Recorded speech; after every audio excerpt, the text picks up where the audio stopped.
রাসূলুল কারীম আসসালামু আলাইকুম ওয়া রাহমাতুল্লাহ। এই আপনারা কি সিদ্ধান্ত দেবেন আর কি বলবেন? মানে আমি নামাজ পড়ার পরে যে মুনাজাত করে আল্লাহর কাছে কি চাইব, এটা প্রত্যেকটা মুসলমানের জানা থাকা দরকার। কিন্তু আল্লাহ পবিত্র কোরআনে পরিষ্কার বলেছেন, তোমরা তাই জানো না যে তোমাদের জন্য দরকার কি। নিশ্চয়ই আল্লাহ মিথ্যা বলেন নাই না। এখানে কোনো ইয়ে আছে, একদিন পাশ মৌলানা বসা আছে। আমি যদিও কোরআনের আয়াত করি নেই, অর্থটা বলবো। তা আসলে আমরা চাই কি, সেটা কোন পদ্ধতিতে, এইটা হচ্ছে আগে বলতে হবে। তারপরে সেই চাওয়াটার ভিতরে রদবদল বা ওই সংযোজন বিয়োজন কী হবে এ ব্যাপারে আছে হাউস মতামত দেবে। এই জন্য সিনিয়রদের কথা প্রথমে হওয়া উচিত ছিল বলে আমি মনে করি। আর ওই জন্যই একটা পর্যায়ে এসে যখন মূলত এই মিটিংটা তো পূর্ব নির্ধারিত, আমি পরে যে যখন শুনলাম যে এখানে মিটিং, আমি তো মূলত একটা পক্ষের লোক। সেটা হচ্ছে নির্বাচন পরিচালনা কমিটির প্রধান আমি। এখন কারোর পক্ষে ভালোই লাগুক আর মন্দই লাগুক, কেউ পছন্দ করুক আর না করুক, এই কথা সত্যি, এটা তো অস্বীকার করা যাবে না। এখন কেন আমি নির্বাচন পরিচালনা কমিটির প্রধান হলাম? কেন সেদিন মোরশেদ সাহেব ওই মিটিংয়ে থাকলেন না? কেন তিনি নমিনেশন পেপার সাবমিট করলেন না? কেন তিনি ইচ্ছা পোষণ করলেন না? কেনই বা তারা নির্বাচনে এই হটকারিতা করলেন? এই বিষয়গুলো আপনাদের জানা থাকা দরকার না? আপনারা যখন একটা সিদ্ধান্ত দেবেন, কিসের উপর সিদ্ধান্ত দেবেন? মতামত দেবেন। একজন জ্যেষ্ঠ তোর নাম কি? তো আব্দুর রহিম। তোর আব্দুর রহিম সেদরা, সেদরা তোর বাবুর নাম তো সে আব্দুল করিম সেদরা। তোর বাবু সেদরা,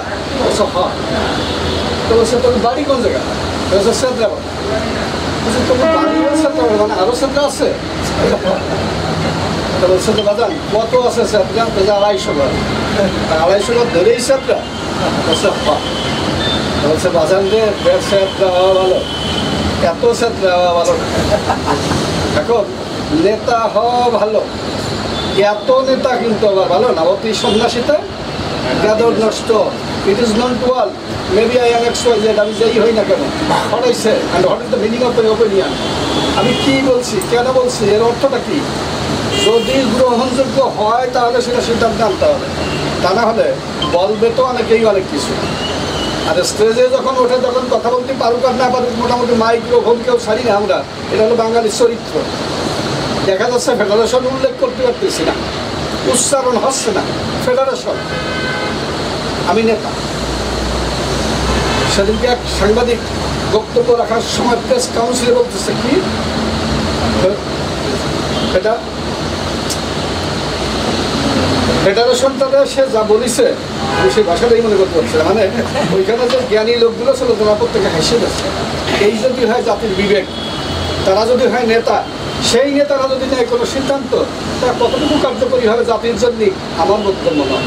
যাই হোক, আপনারা যেহেতু সিদ্ধান্ত নিয়েছিলেন যে আজকে হানিফ আলী সাহেবের অফিসে এখানে বসতে হবে, আল্লাহ পরিষ্কার বলেছেন মানরফান অফিসে ফাঁকা দাঁড়া ডাকবো, আমরা দূরে যাবো না। তুমি তো নফসকে চেনো, তুমি তো রবকে চিনো। অর্থাৎ আমি যদি আমাকে চিনতে পারি তাহলে আমি আমার স্রষ্টাকেও চিনতে পারবো, আমি দূরে যাবো না। এই যে ব্যানারটা দেখছেন, ঢাকাস্থ নড়াইল সাংবাদিক ফোরাম, যার প্রতিষ্ঠাতা আসছে আমার বড় ভাই হানিফ আলী সাহেব। এখন ওনার বাড়িও নড়াইল, আমার বাড়িও নড়াইল, আমি কিন্তু ওই বডির একজন মেম্বারও না। তাতে কি আমার সাংবাদিকতা চলে গেছে? কোনটা কি আমার সাথে খানদানি সাংবাদিক? দুধের একটা সত্যি কথা বোঝা গেছে। আমি কাউকে ছোটো করে দেখে বলছি না, কিন্তু আমি আপনাদের কথা বলছি না। আমি আমার এক ভাই দেখি উদাহরণ দিলাম যে ব্যানার দেখে লাগানো রয়েছে। অতএব ফেডারেশন করতেই হবে এমন কোনো বাধ্যবাধকতা নাই। তারপরে যে আমরা করতে আসছি কেন, আমাদের একটা মহৎ লক্ষ্য উদ্দেশ্য আছে। যেমন এই পাবনার এই যে ভদ্রলোক গল্প দিলেন, বক্তব্য রাখলেন, খুব জোরালো বক্তব্য। ওই তপন চৌধুরীর বাবার নাম মুজার মিয়া। তো সেই মুজার ফিলিং স্টেশন এখনো আছে পাবনাতে। ওই ইতিহাসের তো শুরু করে ওর বাড়ি কালুরঘাট, ওই যে থানার কেবলই পূব পাশে। আমি তপন চৌধুরীর ওই গিয়ে থানায় যে তার ব্যক্তিগত মামলা সুরাহার জন্য জাতীয় সাংবাদিক সংস্থার মহাসচিব হিসাবে আমি যাই, তখন তপন চৌধুরী 111-এর কেবল আগের কথা বলছি, জন উপদেষ্টা হবে তার কেবলই পূর্ব মুহূর্তে। আপনার ফিরোজ আহমেদ ফিরোজ কবির যে এমপি, আমার নাম বলবেন, আমি একটা চিঠি লিখে দিয়েছিলাম মাননীয় প্রধানমন্ত্রী PS1-এর কাছে, যে এটা একটু মাননীয় প্রধানমন্ত্রীর কাছে দিয়ে দেন। সেই এমপি হলো আপনার ফিরোজ কবির, জাতীয় সাংবাদিক সংস্থার চেয়ারম্যান। এই যে আমার একজন, এই যে আমার যুগ্ম মহাসচিব ওই যে বসা নেত্রকোনা এমপির সাথে বাধাইছে ওনার একটা ব্যবসায়িক ব্যাপার নিয়ে। উনি ফোন দিচ্ছে, ফোন দেওয়ার প্রধান চলছে, এমপি সাহেব আপনি আপনার জেলার গভর্নর, আমি হলো বাংলাদেশের গভর্নর, আমি জাতীয় সাংবাদিক সংস্থার চেয়ারম্যান, সেই পাশ দিয়ে দেবো, আমি ও পাশ দেবে রয়ে যাবে। কিন্তু তারা শোনেন যে পুলিশ প্রশাসন SP পর্যন্ত তারা করেছে।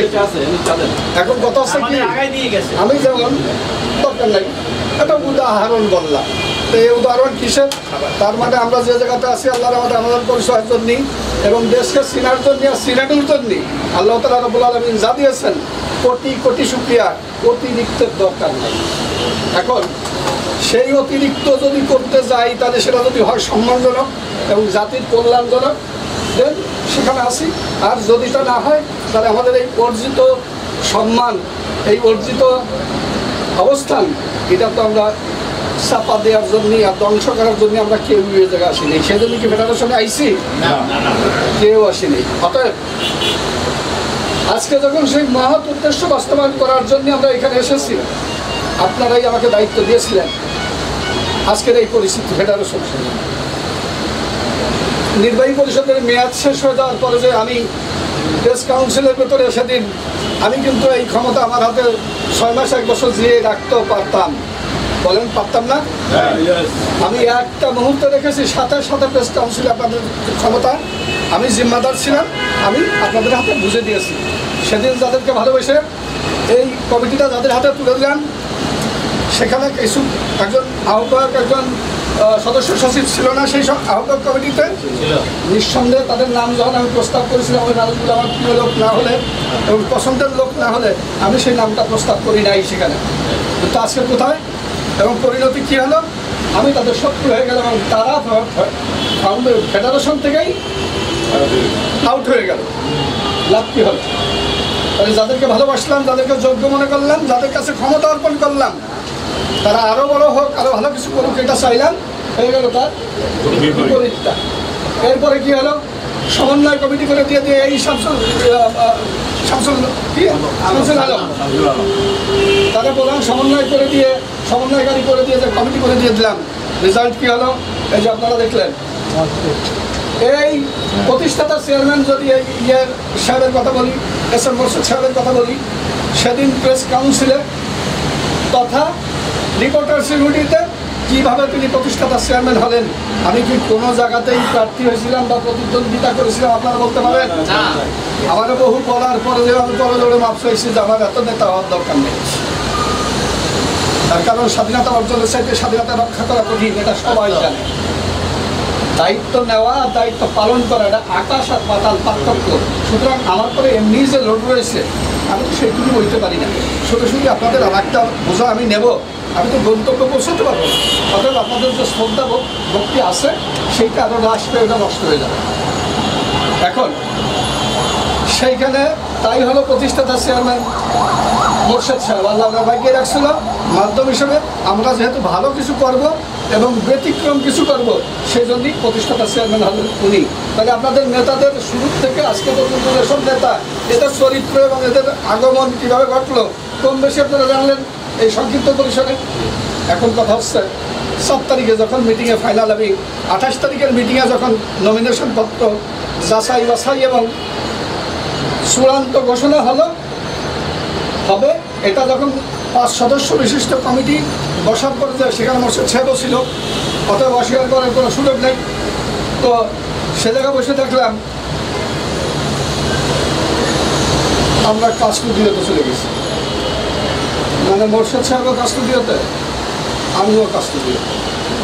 তার মানে 5 জনের 3 জন যদি এক জায়গায় চলে যায়, 2 জন যত বড় সাধুই হোক না কেন, 5 জন চোরের মনে করেন মুসিবায় আপনি বসবাস করেন, কারণ মুসিবায় তো সবাই মুসি।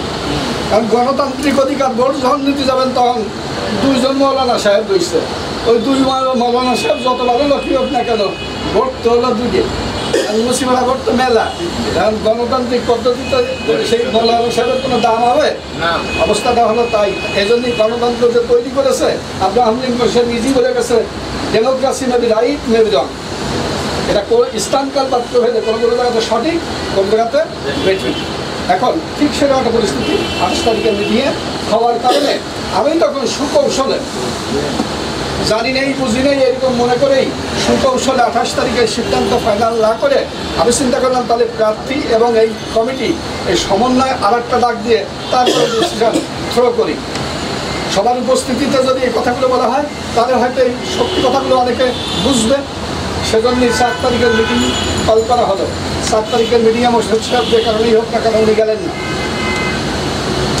তাহলে একজন ছেলে আমার সাথে সেজন্য এখন নাই, বুঝেছেন তো অবস্থা। ওই যে ফারুক সাহেব বললেন, এই যে চঞ্চল সাহেব ছিলেন, এরকম ওই মিটিংয়ে যে প্রার্থী এবং যারা ছিলেন কমিটির 5 জন, সে জায়গাতে আমি শেষ পর্যন্ত বললাম যে দেখেন আমরা ফেডারেশন করেছি তো মহৎ উদ্দেশ্যে। এ জায়গায় ইলেকশনেই আসেন আর সিলেকশনেই আসেন, যে কমিটি আসুক, যে নেতারাই আসুক না কেন, এদেরকে মনে রাখা দরকার এদের ফাইট করতে হবে কিন্তু জাতীয় প্রেস ক্লাবের সাথে, এদের ফাইট করতে হবে ফেডারেল ইউনিয়নের সঙ্গে, এদের ফাইট করতে হবে রিপোর্টার্স কমিটির সঙ্গে, এদের ফাইট করতে হবে বিভিন্ন মন্ত্রণালয় মন্ত্রী এবং দপ্তর অধিদপ্তরের সাথে। এইরকম ফাইট করার মতো কোয়ালিটি সম্পন্ন যারা, তাদেরকে দিয়ে এই কমিটিটা হবে। এ কথা বলার পরে যে সোরের তো ধর্মের কাহিনী মাসাল্লাহ শোনে না, তো তাদের যা করা দরকার শেষ পর্যন্ত যে দেখলাম বিধিনিষেধ তোয়াক্কা না করে আমি 7 তারিখের মিটিংয়ে নমিনেশন পেপার বললাম যে সবকটা অবৈধ, একটাও গ্রহণযোগ্য নয়। মোর্শেদ সাহেব সব মিটিংয়ে ছিলেন, উনি জানেন যে যতগুলো নমিনেশন পেপার সাবমিট করেছে সবগুলোতেই ত্রুটি বিচ্যুতি কম বেশি আছে। কোনো ভুল ত্রুটি থাকলে কর্তৃপক্ষ সেটাকে বাতিল বলে ঘোষণা করতে পারে, ওই নমিনেশন পেপার ফর্মেই লেখা আছে। আমরা বললাম নমিনেশন পত্র সত্য বাতিল, আমরা ছাড় দিচ্ছি বৃহৎ স্বার্থে। এরপরে যে 3 বছরের দায়িত্ব পালন করে আসলেন, হিসাব নিকাশ কিছু দিলেন না, সেইটাও আমরা ছাড় দিচ্ছি। তা নাহলে পরে মহাসচিব পদে আপনি আজকে আবেদনের জায়গা করতে পারেন না। এখন অ্যাকচুয়াল দায়ভার বর্তায় কাদের উপরে? সংগঠনে হিসাব নিকাশের আপনারা সবাই জানেন। প্রেসিডেন্ট সেক্রেটারিকে কোনো অবস্থাতেই সে চেষ্টা করলে এড়াই যেতে পারবে না। এখন যেহেতু মোর্শেদ সাহেব নাই, সে কারণেই আমি ওই শামসুল আলমকে বললাম আপনি ভারপ্রাপ্ত ছিলেন, সুতরাং আপনার নমিনেশন তো এমনি বাদ যাবে, তার কারণ আপনি 3 বছর হিসাব নিকাশ আমাদের দিতে পারবেন। এইরকম করে কয়েকটা ত্রুটি ওনাদের দেখালাম যে এই সমস্ত কারণের জন্যই আপনারা অবাঞ্ছিত হয়ে যান এবং এটা এই ক্যান্ডিডেট সব বাদ দিয়ে নতুন করে আর একটা ডেট আসবে। কিন্তু সেটা করতে গেলে আপনারা অনেকেই অখুশি হচ্ছেন, সংগঠনের জন্যও নাকি অন্তরায় হয়ে যায় আপনারা বলতেছেন, আমি আপনাদের কথাই মেনে নিলাম। তবে আপনাদের কাছে আমি ব্যক্তিগতভাবে আজ পর্যন্ত কিছু চাই নেই, তো আপনাদের কাছে আমি করজোড়ে যদি আপনাদের কাছে এই কথাটা বলি, ঠিক যা বলছি তাই, যে বিগত দিনে ফেডারেশনের জন্য যদি আমি ব্যক্তিগতভাবে কিছু করে থাকি, আজকে পর্যন্ত এই ফেডারেশনকে এই জায়গায় আনার ক্ষেত্রে যদি আমার কোনো অবদান থেকে থাকে, আর তার যে হিসাবে যদি ব্যক্তিগতভাবে আপনাদের কাছে কিছু আমি না চেয়ে থাকি, তাহলে করজোড়ে আজকে আপনাদের কাছে যদি এই কথাটা বলি যে আমার জন্য একটু ছাড় দেওয়া যায় না, আর ঠিক এইভাবে বললাম। তখন বললো বলেন কি? আমি বললাম যে মোর্শেদ সাহেব ক্যান্ডিডেট না হলেও যদিও সে নমিনেশন পেপার কেনে নাই, শনিবারের সাথে আসতে হবে এবং যদি অন্য কেউ হতে চায় তাদেরকে অ্যাকসেপ্ট করা হবে। তখন সমস্যা কি বলেছিলাম তো? অবশ্যই বলছেন। ফারুক সাহেব চলে গেছেন, আছে আমি যা বলছি এই কথাগুলো। ও আপনি সেক্ষেত্রে আমাকে যে আইনগুলো আর ভাষাগুলো শেখানো ভালো, ডোন্ট টেক আদারওয়াইজ। সহজ কথা বলতে বলে সহজে, সহজ কথা যায় না বলে সহজে। আপনারা প্রত্যেকেই এক একজন নেতা, করবি না কিন্তু। আরে মিয়া ওই সাথে গল্প দিয়ে যে গল্প শুরু করলাম, আমি যদি বলি যে প্রত্যেক জেলার থেকে ওই যেমন পাবনাতে আমার রয়েছে জাতীয় প্রেস ক্লাবের জাতীয় সাংবাদিক সংস্থার সাংবাদিক কমিটি রয়েছে, রাজশাহীতে বিশাল অফিস রয়েছে, পৌরসভাতে সরকারি ভবনটা আমার করে দিয়ে আসা, এরকম বাংলাদেশের বিভিন্ন জায়গাতে। আমি যদি ওদেরকে ফোন করে খালি বলি যে এই কমিটিগুলো পুরো এই জায়গায় রেজিস্ট্রেশনটা নিয়ে নেওয়ার পরে যে 1000 টাকা রেজিস্ট্রেশন নিত, 5 জন করে কাউন্সিলর হতো, তাহলে আপনাদের সবাই চ্যালেঞ্জ করে তারা বলতাম যে কেউ লাগবে না, কারোর সাথে ঐক্যের দরকার নেই, জাতীয় সাংবাদিক কাউন্সিলর যারা আছে তারা ভোট দেবে। আমার জাতীয় সাংবাদিক সংস্থার সদস্য কোনো জায়গায় ভোট দিতে যাবে? ওই আপনারা কেউ বলতে পারেন যে জাতীয় সাংবাদিক সংস্থার 5 জন কাউন্সিলর ছাড়া অন্য কোনো কোনো জায়গা থেকে কোনো সংগঠন করা হয়েছে বা রেজিস্ট্রেশন করে কাউন্সিলর করা হয়েছে? কেউ বলতে পারেন? সেদিন কি হলো, আমি এই কথাটা প্রথম এই বর্ষে ছাড়তে বলেছিলাম যে আপনারা এই যে করতেছেন অমুক ক্লাব ওই ব্যক্তি সেই ব্যক্তি এরা প্রত্যেকে কাউন্সিলর হয়ে যাবে, এই নিয়ে একটা বিশৃঙ্খলা সৃষ্টি হবে। সম্মানী এবং মজবুত যে সমস্ত সংগঠনগুলো এবং সংগঠকগুলো এটা লাঞ্ছিত হবে, বিমূল মানে কিং কর্তব্য বিমূল পরিস্থিতিতে তারা তখন হয় নত হয়ে চলে যাবে, আর তারা হলে চ্যালেঞ্জ করতেছে এই উদ্দেশ্য তছনছ হয়ে যাবে। এই কথাটা আমি তখনই বলেছিলাম। সে কথা কিন্তু আপনারা যে কারণেই হোক না কেন, পরিস্থিতির কারণেই হোক, প্রয়োজনের তাগিদে হোক, বুঝে হোক না বুঝে হোক, আমি কোনো মেনশন করবো না, সেটা হয়নি।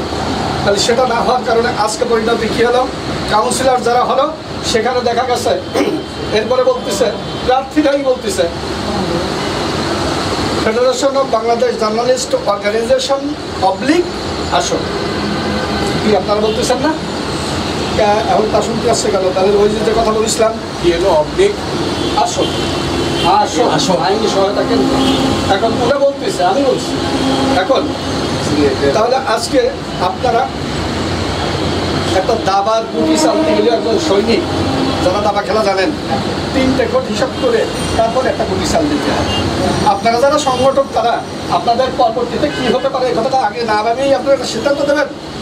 ঠিক যে কথাটা বেরোছিলাম তাই প্রমাণিত হয়ে গেল এখানে এসে। কিন্তু মূল কথাটা কি, মনে করেন আমরা এখানে যে কয়েকজন বসা আছি আল্লাহ রহমতে, সবের মালিক আল্লাহ। তারপরে যে আসছে মাধ্যম হিসাবে যদি আমরা বলি, আমরা কোনো এক জায়গাতে যে যদি সম্মিলিতভাবে হিট করি, আমার আত্মবিশ্বাস আল্লাহ তাআলা রব্বুল আলামিন আমাদেরকে বেইজ্জত করবেন। তো খেলতে নামি নাই মাঠে ভিন্ন কথা, কিন্তু খেলতে যদি নামি তাহলে আমাদের সামনের মধ্যে কেউ গোল করে যাবে এত সহজে, তা মনে হয় সত্যি কথা না। এই ভাই অত্যন্ত গুরুত্বপূর্ণ, ওনার বক্তব্য তো খুব জোরালো বক্তব্য, সবসময়ই হয় এবং জ্বালাময়ী বক্তব্য। উনি যে কথা বলেছেন নেতা আপনি ভাবেন, কিন্তু কোন পত্রিকা এটা বললো যে ওদের আন্ডারগ্রাউন্ড, আপনার নেতৃত্ব কিন্তু হয়ে গেল ফাইনাল, বুঝেছেন? মনে করেন ওই প্রেস ক্লাবে গেছেন বা রিপোর্টার্স ইউনিটে গেছেন বা সাংবাদিক অভিযানে গেছেন বা মন্ত্রণালয়ে গেছেন, তোর মিয়া ওদের আন্ডারগ্রাউন্ড 6 মাস পরে এক কপি দেখা যায়, মাসুদ দেখা যায়, বুঝেছেন? তার মানে আপনার নেতৃত্ব কিন্তু শেষ। এরপরে যে কী হলো, সাংবাদিকতার বয়স কত? 3 বছর, আরও শেষ। এরপরে কী হলো, কোন সংগঠন বেসিক আপনার মাথার সংগঠন কোনটা? যা নাম বললাম তা সে কেউ সেন না। এখন বাজাল দেওয়া যায়, একটা লিমিট আছে না? শীর্ষস্থানীয় যে সমস্ত নেতৃত্বগুলো তারা সে ইলেকশনেই আসুক সিলেকশনেই আসুক, সেই নেতাগুলো হবে হচ্ছে হাতে বাছাই করা, অর্থাৎ যে কোনো জায়গাতে ঝাঁকি দিলেই বাঁচবে। আর এর সাথে আছে কিছু থাকবে যেগুলো হচ্ছে বাজার হিসাবে চলে যাবে। এটাই হচ্ছে সংগঠনের নিয়ম বলে আমি মনে করি। আপনারা, আমি জাস্ট আমার মতামত উপস্থাপন করছি, আমি তার কোনো সিদ্ধান্ত দিচ্ছি না। তবে মাসোয়ারা ছাড়া আল্লাহর হাবিবও কোনোদিন সিদ্ধান্ত গ্রহণ করেন নাই মত বিনিময়, এটা তো আমরা সেই মত বিনিময়েই বসছি। আজকে আপনি যখন বিচারক হিসাবে কথা বলবেন, আপনি কিন্তু আল্লাহর হাবিব পরিষ্কার বলেছে, আমি যখন হাবিবে মোহাম্মদ, তখন আমি কারোর বাপও না, কারোর ভাইও না, কারোর সন্তানও না। তার মানে আপনি যখন বিচারক হিসাবে কথা বলবেন, লিডার হিসাবে কথা বলবেন, তখন যদি আপনার মনে করেন বগলে এইটা একখান রয়েছে, আমার সংগঠন জিতানো দরকার, আমার ওই পথে যাওয়া দরকার, আপনারা নেতৃত্বের কলঙ্কটা হবে সে যেই হোক। যদি আমি হই, আমি প্রথম কলঙ্ক। অতএব আমার যদি নেতৃত্ব পাওয়ার যদি অত খায়স না জাগে, আপনাদের এত খায়স হয় কারণটা কি? আপনাদের সাথে কি আল্লাহ আমাকে অর্থ কম দিচ্ছে? আপনাদের সাইডে কি আমাদের এই সাংবাদিকতা রঙ্গনের পরিস্থিতি কমতেছে? এখনও কি আপনারা আমাদের সাইডে খানদানি পত্রিকাতে কাজ করেন? তো সব কিছু নির্বিশেষে আমি আগেই বলছি, আমি কাউকে হিট করে বলছি না, আমি আমাকে দিয়ে বলছি।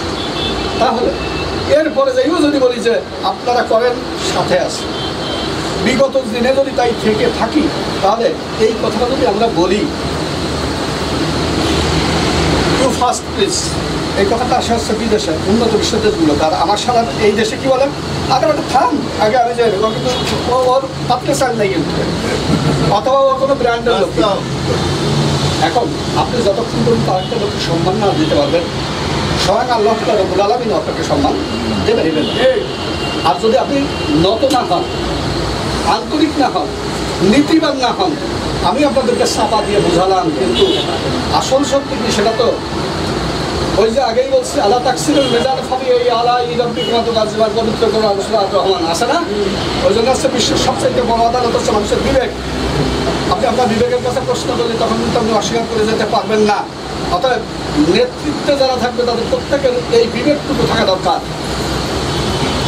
আজকে আমরা অপোজিশনে যারা আছে, আমাকে আজকেও ফোন করে কি বললো যে ভাই এসে কিন্তু সর্বনাশ হয়ে গেছে একটা ভাই, কালকে বলতেছে সরি আজকে ইব্রাহিম সাহেব, এই কথাগুলো আপনাদের জানা থাকা দরকার। যেমন আগের কথাগুলো বলছি, আপনাদের যদি একটা প্রশ্ন করে উত্তর দিতে পারবেন না, কী সর্বনাশ হলো ভাই? দোস্ত কী হলো? গত 30 বছর আগে সম্পর্ক হলো, দোস্ত কী হয়েছে? বলছি যে আমার সে ফেসবুক টিপাটিপি করে নাতি নষ্ট করে লাইছে। আমি তো সেই স্ট্যাটাস দিইনি, মানে আমি ওই যে চাইনিজের যে স্ট্যাটাসটা দিচ্ছে আমি তো ব্যক্তিগতভাবে মূলত কারো দাওয়াত করিনি। আপনারা দেখেন সেদিনকে যে ব্যবহারটি 4 তারিখের মিটিংয়ে করেছিল, আপনি যেই হন না কেন, আপনি যখন হাউসের ভিতরে পরজোরে বলেন এই কথাটা যে আমার স্বার্থে না, সংগঠনের স্বার্থে এই কাজটা আপনি যদি করেন, মানবিক কারণে হলেও সেই কথাটাকে কম বেশি বিবেচনা করা উচিত না। কিন্তু সম্পূর্ণ তুচ্ছ তাচ্ছিল্য করে সেদিন যে জবাবটা দেওয়া হয়েছিল, যদি খালি এই ফেডারেশন না করতাম, আমার পায়ের জুতো দিয়ে কুত্তর বাচ্চাকে যদি বলতি ঢাকার থেকে চিরবিদায় করে দিয়ে দেবো, এই ক্ষমতা কেউ রাখে না। তারা কথা বলেছে, আপনার এই ফেডারেশন যদি আমাকে সেই কথা আমি ঘুমাইছেন নাকি আপনার সাক্ষী, এই যে লোকগুলো বসা, আমি কোনো জবাব করতে পারি নাই। কেন পারি নাই? আমি দেখছি আমি যদি রেগে যাই তাহলে আমাদের মহান উদ্দেশ্য ব্যর্থ হয়ে যাবে, ফাটল ধরে যাবে। তাতে আমি যদি একটু নত হলে বা কারো যদি দু কথা বেশি বলেও, আমি যদি একটু ছোটো হয়েও আমাদের উদ্দেশ্যটা সফল হয়, যে জন্যই চুপ করে রয়ে গেছি। তারপরে যে দেখেন বিহারের মতো ফের আবার ডাক দিছি, যা হওয়ার হয়েছে। যদি চাইনিজে বসে একটু আন্তরিকতার সাথে কথাবার্তা বলে নিজেরা মত বিনিময় করে একটা জায়গাতে আসতে পারি, তাহলে আমাদের ভিতরে কোনো বৈষম্যতা থাকলো না, পথ চলতে সুবিধা হয়ে গেল।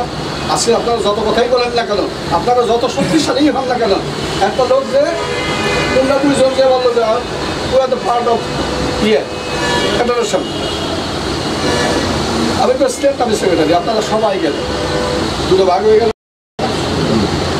আমি এই জিনিসটা চাইনি বলেই হচ্ছে পুনরায় আবার বেহায়ের মতো আবার ডাক দিই। সেই ডাক দেওয়ার সময় আমি ফোন করে কেউরে বলিনি, কিন্তু আমি কি ইদারে বলিস, ইব্রাহিম বিহারে বলিস যে ভাই মহৎ উদ্দেশ্যটা বিফলে চলে যাচ্ছে।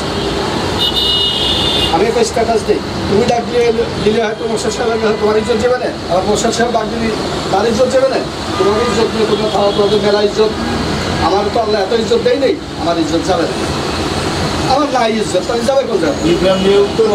আমি একটা স্ট্যাটাস দিয়ে দিই, দেখা যাক। আমি তো এই লিখছি যে আমারে যারা ভালোবাসেন, মানে ফেডারেশন প্রিয় সাংবাদিক যারা আমাকে ভালোবাসেন এবং আমি যাদেরকে ভালোবাসি, তারা আপনারা মেহরবানি করে একটু মিডনাইট শান্তিতে আসবেন, 1 কাপ কফি খাবেন এবং একটু মনের ভাব বিনিময় করবেন। এই তো ছিল। তাহলে এই কথাটা এইরকম একটা স্ট্যাটাস দিলে তখন বইকে দেখে কারা আসে আমরা একটু দেখি, যদি এসে যায় তাহলে আমরা একটু কথা বলার মতো সুযোগ পেলাম। এদিক দিয়ে তাহলে মোর্শেদ সাহেবের ইজ্জতও ছোটো হলো না, তোমার ইজ্জতও ছোটো হলো না, আমার যদি খালি কয় হয়ে দেখি। তা উনি আমার তখন বললো যে উদ্যোগটা ভালো, তা করা যায়। আমি যথারীতি দিই, তাহলে সেই কথা বলে শুনি আমি স্ট্যাটাসটা দিয়ে দিলাম। এখন দেখা গেল আল্লাহ রাসূলুল্লাহ আমার একজন বলছিল মানিন মান আল্লাহ রায় আপনারা দামাদের ভালোই কাজ করে ফেলাই দিয়ে দিয়েছে, কিন্তু আমার কিছুই করি বুঝছেন, সেইটা তো সম্মান কিন্তু আমাকে দিয়ে দিলেন। ওই অনুষ্ঠানে 3টের সময় দেখা গেল কেউ নেই, বুঝছেন। ভাগ্য বলো যে আপনাদের কয়জন আইছিল তাহলে এর আগে যে কয়বার অপমান হবো তা তো হয়েছে আর গত পরশুদিন আর একবার আছে শেষ অপমানটা হঠাৎ এরপরে কি হলো আমি বললাম ভাই শোন সাগরের তো যদি পানি যায় যত কলসি নিষেধে পাগল ওই পানি কমে না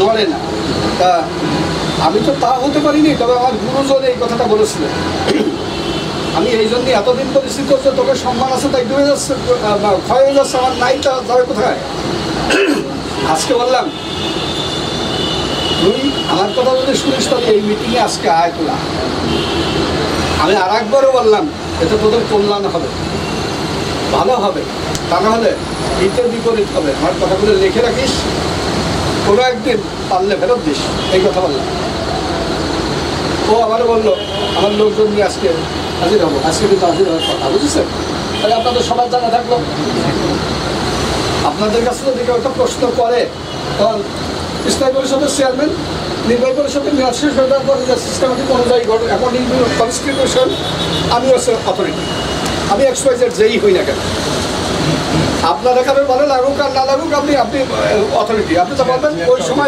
সময় of course person is nothing but chair is always factor due to cause of that আমি কিন্তু ওনাদের ওই অনুরোধ না করে এর সাথে সাথে ক্যান্সেল করে দিয়ে ডেট চেঞ্জ করে দিয়ে আর একটা ডেট দিয়ে দিতে পারতাম ইলেকশনে পারতাম না বলেন আমি সেই কাজটা করলাম না ওগুলো করলাম না মাঝেরগুলো করলাম না এতবার নত হলাম এতবার ডাকলাম পকেটের টাকা দিয়ে চাইনিজ পর্যন্ত খাওয়ালাম হ্যাঁ দেখি ফেডারেশনের টাকা দিয়ে আপনাকে খাওয়াইছি এরপরে জায়গা কী হলো আজকেও মিটিংয়ে আসলো না এখন কথা হচ্ছে আপনারা কি এই জন্য আমি বলেছিলাম যে সিনিয়র যারা তারা যদি কথাগুলো আগে সব খুলে বলে দিয়ে দেয় তাহলে তখন হাউসের যে সমস্ত মেম্বারগুলো আছে প্রত্যেকের কথা বলতে বা সিদ্ধান্ত নিতে সুবিধা এখন মনে করেন আমি তো যে পরিষ্কার আমাকে দিয়েই বললাম আমি ফেডারেশনে একটা ভিজিটিং কার্ড খোদার পছন্দ করি নাই কেউ দেখছেন আমার ভিজিটিং কার্ডে ফেডারেশন লেখা আছে এই যে দেন আমার ভিজিটিং কার্ড দেন তো কোনো জায়গাতে ফেডারেশন লেখা আছে স্থায়ী পরিষদের চেয়ারম্যান তার কারণ আমি জানি যে আমার ব্যক্তিগত পরিস্থিতি আল্লাহ ঢুকিয়ে দিয়েছে ওটাকে বেশি ইনশাল্লাহ এখন যদি করতে হয় তাহলে সেরকম করবো না করবো না তাহলে যদি আপনারা সেইভাবে ইউনাইটেড হতে পারেন আমি আমার কথা এবার আপনাদের বলছি আমি আপনাদের এতক্ষণ হচ্ছে প্রতিনিধি হিসাবে আপনাদের দেওয়া দায়িত্ব কী পালন করেছি আমি সেইটুকু তুলে ধরেছি তাতে যদি অপরাধ করে থাকি স্বাস্থ্য মাথা পেতে দেবেন যদি আপনারা মনে করেন যে না আমার দায়িত্ব আমি সঠিকভাবে পালন করেছি তাহলে একটা ধন্যবাদ দেবেন কিন্তু এইবার জাতীয় সাংবাদিক সংস্থার চেয়ারম্যান হিসেবে অর্থাৎ এই প্রতিষ্ঠানের একজন মেম্বার হিসাবে আমার বলার রাইট যেমন আপনাদের বলার রাইট আছে আমার বলার রাইট নাই তাহলে আমি সেই জায়গাতে দাঁড়িয়ে বলবো যদি আপনারা সবাই ইউনাইটেড হতে পারেন তাহলে আমি এই ফেডারেশনের সঙ্গে আসি আর যদি আপনারা সবাই ইউনাইটেড হতে না পারেন তাহলে আমি এই ফেডারেশনের সঙ্গে নাই ধন্যবাদ সবাইকে ধন্যবাদ আসসালামু আলাইকুম